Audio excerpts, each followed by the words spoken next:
Hello and welcome to Byju's IAS.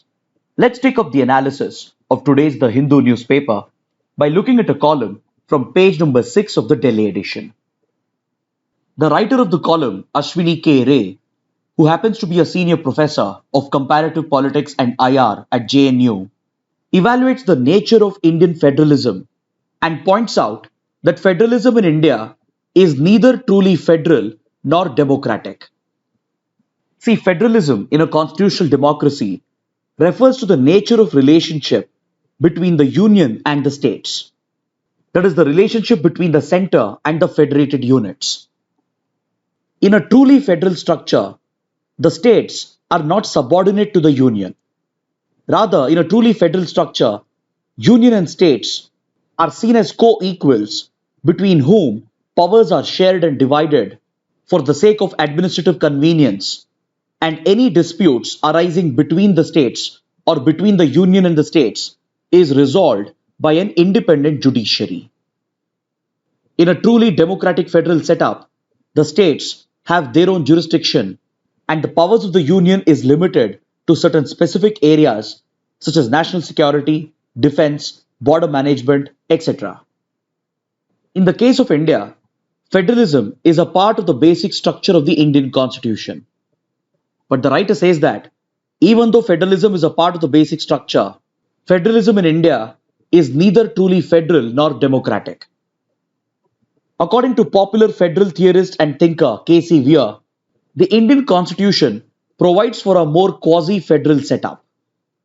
It essentially means that even though federalism is an inherent part of the constitution and a part of its basic structure, there is a strong unitary bias in the constitution which allows the union to override the powers of the states in certain areas. So in the column, the writer reflects upon this quasi-federal nature of our democracy, and he says that even though federalism is a part of the basic structure of the constitution, Indian federalism is in urgent need of an institutional amendment so that certain key institutional structures can be reformed in order to make Indian federalism truly democratic and federal. See, as you know, India is a multicultural, diverse country where conflict seems to be inherent due to the various divides in the country. That's because there are several fault lines that exist as a result of this multicultural diversity on the lines of religion, language, caste, etc. Despite all these divides and conflicts, if the Indian democracy has to remain strong and functional, it is very essential to correctly define the relationship between the states and as well as between the union and the states. The federal features of the Indian constitution attempts to do exactly this, but according to the writer, it does not provide for a truly federal setup, and neither Indian federalism is truly democratic, thereby creating further scope for conflicts, which not only threatens center-state relations and state-to-state relations, but it also threatens national integrity itself. According to the writer, this is a result of the flaws that exist in our institutional structures created by the Constitution, and along with the constitutional deficiency, some of the federal features are operationally misused by the political parties in power, which ends up eroding the federal structure of India. Then the writer goes on to specifically point out the institutional flaws that arise out of constitutional deficiencies and the operational misuse of constitutional provisions. For example, take a look at the Rajya Sabha and its structure, composition, and powers. The Rajya Sabha is indirectly meant to represent the states because its MPs are elected by the legislators of the states, but yet, compared to the Lok Sabha, it lacks the required powers to truly represent the interests of the states at the national level. This institutional flaw exists because there are constitutional deficiencies in the structure, composition, and powers of the Rajya Sabha, and even the way in which the Rajya Sabha functions has been misused operationally by the political parties. See, for example, in the Westminster model of parliament that we have adopted, the Lok Sabha remains the most powerful parliamentary organ in a bicameral legislature compared to the muted powers of the Rajya Sabha. The Rajya Sabha has been given very limited powers with regard to law making, and it cannot entirely veto legislations, especially money bills and constitutional amendments. The Rajya Sabha can only delay the enactment of certain bills by the Lok Sabha, and even the provision of joint sessions is ineffective because even in a joint session, the Lok Sabha can clearly overpower the Rajya Sabha. So essentially, the Rajya Sabha in India is not empowered to neutralize the weight and powers of the Lok Sabha, and this is unlike other federated structures like the United States. Because in the US, even the US Senate has been given matching powers with the House of Representatives. Then, even if you look at the structure and composition of the Rajya Sabha, there are several flaws and deficiencies. For example, Rajya Sabha continues to remain as a permanent body even when the legislators who are electing the MPs are voted out or dismissed in the state. Then, in Rajya Sabha elections, the candidates can be brought in from outside of the state, and there is no strict residential qualification, and as a result, there is no incentive for the candidate after he or she has been elected as a Rajya Sabha MP to truly represent the interests of the state. So, because of these flaws in the structure, composition, and powers of Rajya Sabha, the Rajya Sabha becomes a place for disruption of parliamentary proceedings because it doesn't provide for any meaningful resolution of conflicts between the union and the states. So, with no option left, the states tend to use the Rajya Sabha for causing numerous disruptions in order to delay the passage of bills, and hence the center, on the other hand, tries to bypass the Rajya Sabha by pushing through the bills without much of a debate, and sometimes by incorrectly designating bills as money bills. Next, the other constitutional deficiency which weakens Indian federalism is the powers given to the center to unilaterally alter the state boundaries. This destructible nature of Indian states at the mercy of the center weakens federalism according to the author and strengthens the unitary bias. Such unitary bias can also be seen with regard to constitutional provisions related to emergency powers, which includes the national emergency, the financial emergency, and especially President's rule. There are numerous instances in the independent history of India where the center has misused President's rule to topple opposition ruled state governments in a direct breach of principles of federalism.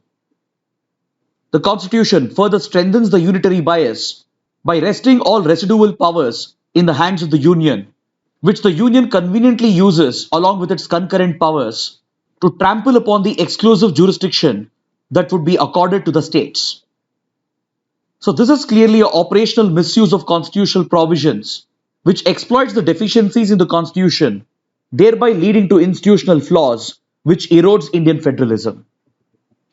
Then also look at the ease with which the Constitution can be amended by the center, and also look at how the office of the governor can be misused by the center, where it is often said that the governor functions as an agent of the center to target the independence and autonomy of the states.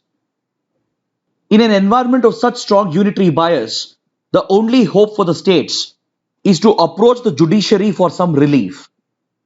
But the problem with the Indian Constitution is that judicial appointments to the higher judiciary has been vested entirely in the hands of the center, thereby again compromising the interests of the states. The same goes for all India services as well, such as IAS, IPS, etc., where even though the all India service officers work for their respective cadres, their recruitment, their transfers, and even their cadre allotment is entirely controlled by the center. So this gives the center enormous control over the state's bureaucracy as well, thereby further widening the fault lines in Indian federalism. According to the writer, this undermines the federal democratic structure of the country, and that is the reason why we witness constant conflicts and tensions between states and as well as between the union and the states.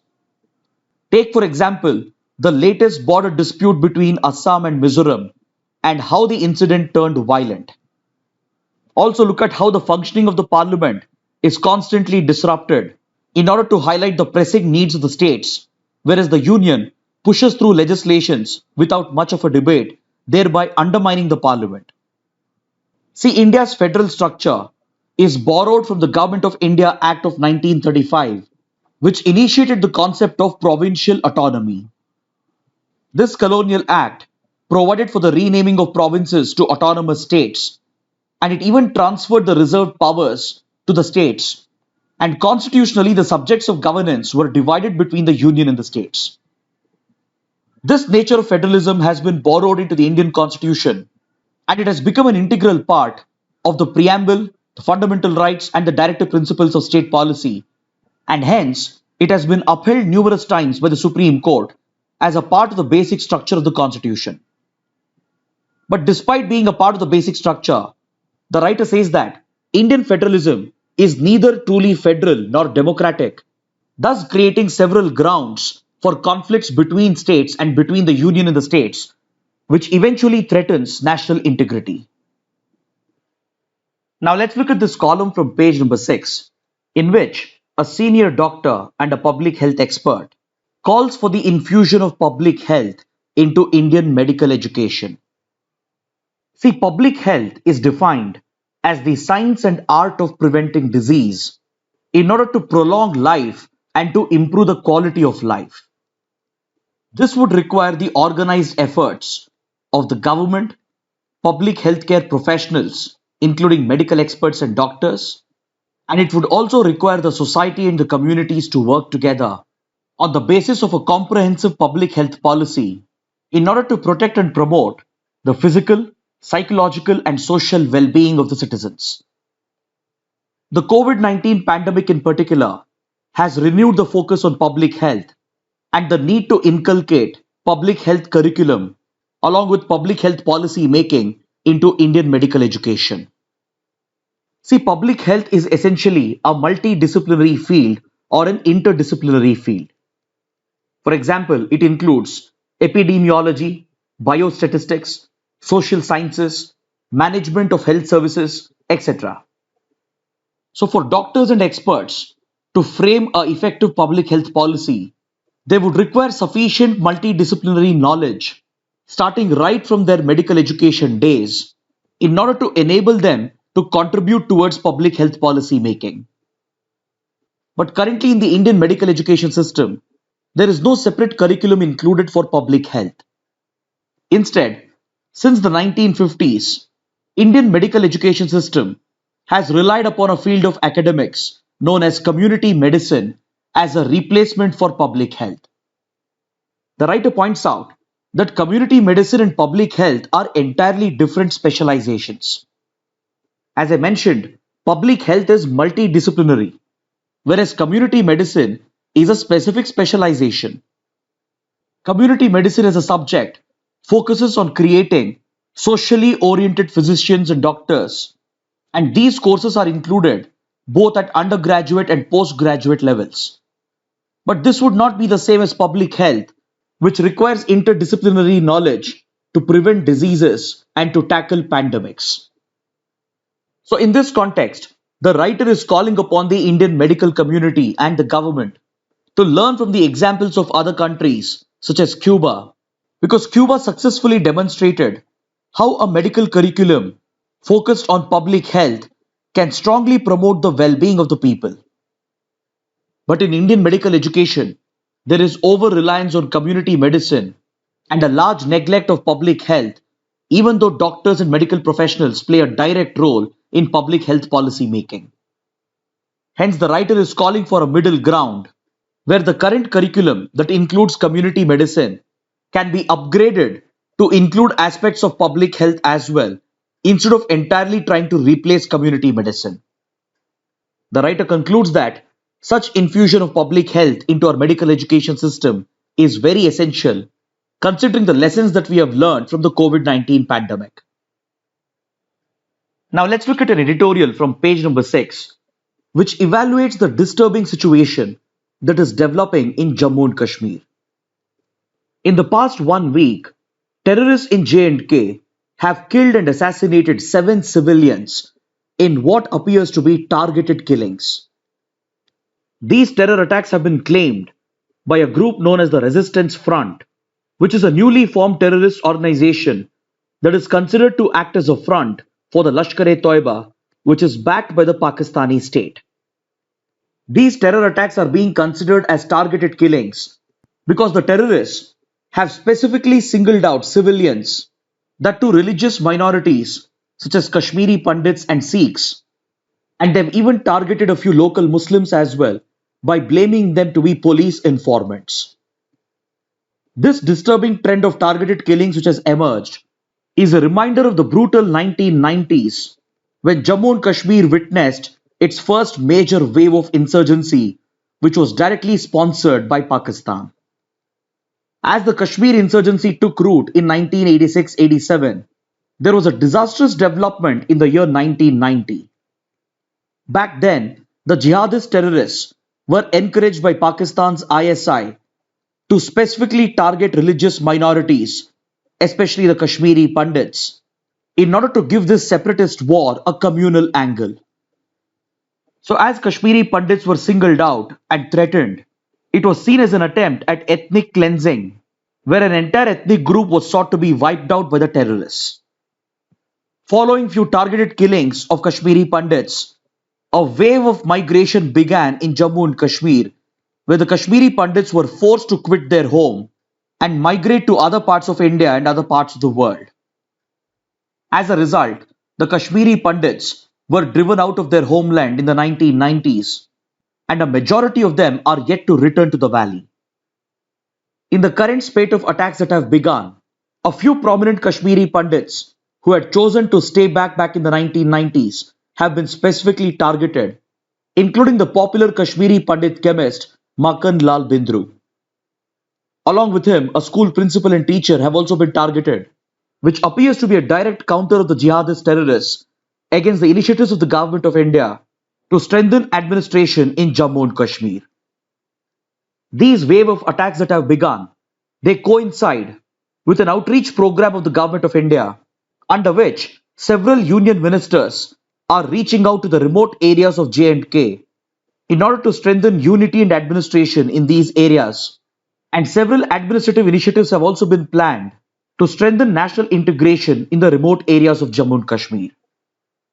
So these targeted killings that have been claimed by the resistance front appear to have been designed to target the government's initiatives, and hence the editorial points out that the government and the armed forces will have to take up every possible measure to prevent a repeat of the 1990s, which resulted in the brutal violation of human rights of the religious minorities.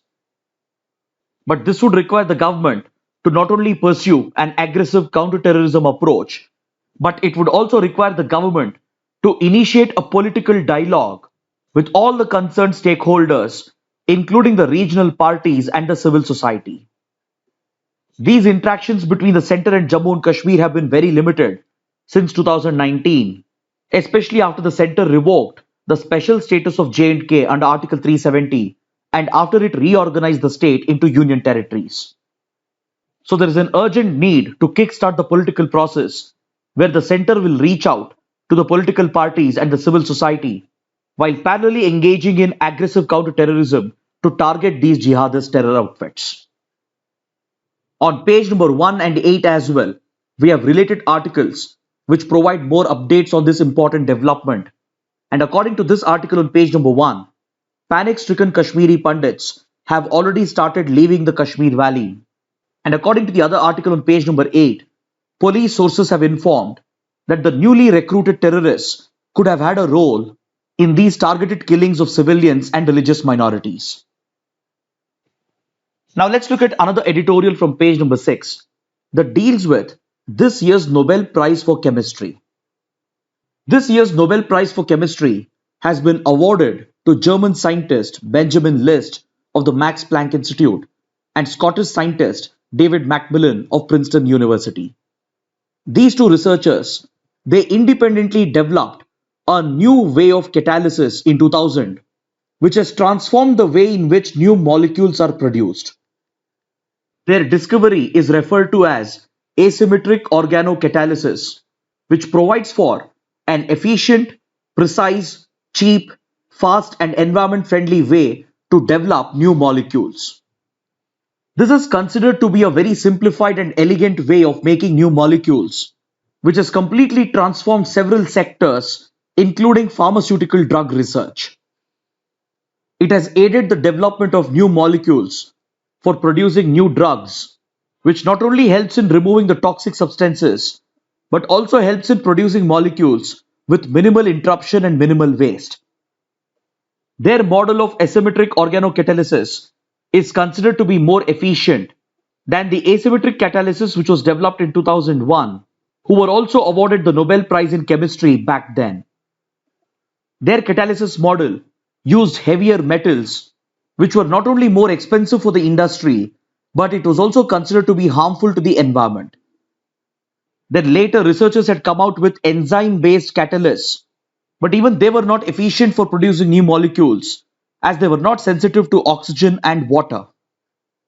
So this year's Nobel laureates in chemistry, they have overcome all these challenges and they have come out with a very simplified and elegant way of producing new molecules, which is not only efficient and precise, but it is also cheaper, faster, and environment friendly. So this has transformed the way in which new pharmaceutical drugs can be produced, and hence their contribution to chemistry has been recognized by the Nobel Committee. Then coming to page number 8, we have an article on India-Japan relations. According to the article, India's Prime Minister Narendra Modi has held a telephonic conversation with the new Japanese Prime Minister Fumio Kishida to congratulate him on his appointment as the Prime Minister of Japan, along with taking stock of the current state of relations between India and Japan. The two leaders have reviewed the India-Japan cooperation through the quadrilateral grouping, which is focused on the Indo-Pacific region, and they have even reviewed their focus on regional maritime security. The leaders of India and Japan have even exchanged statements that points to their displeasure over China's aggressive behavior in the region, particularly its recent aggression against Taiwan. In the last few days, it has been reported that the Chinese Air Force has repeatedly breached the airspace of Taiwan by crossing the air defense identification zone, by flying multiple fighter jets into the zone in breach of Taiwan's sovereignty. Along with that, India and Japan have also renewed their commitment to celebrate the 70th anniversary of their diplomatic relations by stepping up cooperation in several domains, including green technology, such as clean and renewable forms of energy, along with cooperation in the digital domain with regard to healthcare and as well as with regard to connectivity. Then finally, India and Japan have also renewed their commitment to strengthen the resilience of the global supply chains by using the Supply Chain Resilience Initiative, which has been launched earlier by India, Japan, and Australia. This initiative is aimed at bypassing the dependency of global supply chains on China, because the pandemic which broke out in China disrupted the global supply chains as they were heavily dependent on China, and they had a huge economic and strategic impact on the interests of India, Japan, and Australia. So these three countries have launched the Supply Chain Resilience Initiative to create parallel global supply chains which are resilient to shock events and also which are independent of China's supply chain networks. Then coming to the last article on page number 12, Commerce and Industry Minister Piyush Goyal has called for a reset of the free trade agreement between India and ASEAN. See, India and ASEAN have signed a free trade agreement to promote the free movement of goods, services, and investments. And the agreement on trade in goods became operational from 2010 onwards, whereas the agreement on trade in services and investments became operational from 2015 onwards. These free trade agreements were aimed at reducing trade barriers, that is, both tariff barriers and as well as non-tariff barriers. But the operation of these FTAs, particularly the agreement on goods, has adversely affected India and its domestic producers, and hence India has been pushing for a revision of these free trade agreements with the ASEAN group. India has a few concerns with regard to these FTAs, which includes the unilateral advantages gained by the ASEAN countries with regard to reduction of tariff barriers, which has led to a flood of cheaper imports into India from the ASEAN region, thereby directly threatening the interests of domestic producers in India. At the same time, India's exports into the ASEAN region has been facing non-tariff barriers which India wants to be addressed immediately. Apart from these two concerns, India is also worried about third parties like China misusing the free trade agreement and bypassing the rules of origin provisions in order to divert Chinese exports to India through ASEAN countries in order to indirectly gain the benefits of the India ASEAN free trade agreement. So, to address these three concerns, India has called for a reset of the free trade agreement with ASEAN because India not only wants to address the flood of cheap imports from ASEAN, which is affecting the domestic industries, but it also wants to gain better market access into ASEAN by reducing and removing the non tariff barriers. Along with this, we also want to address the concerns posed by third parties like China, which are misusing the FTA to reroute their exports into India through ASEAN countries. Now let's look at the mains practice questions. The first question: despite a basic structure, Indian federalism needs institutional amendment to be democratically federal. Critically evaluate. The second question: examine the need to infuse public health into Indian medical education. Kindly write an answer to these questions and post your answers in the answer writing portal, for which the link shall be given in the description box below. So this concludes our discussion for today. Thanks for watching.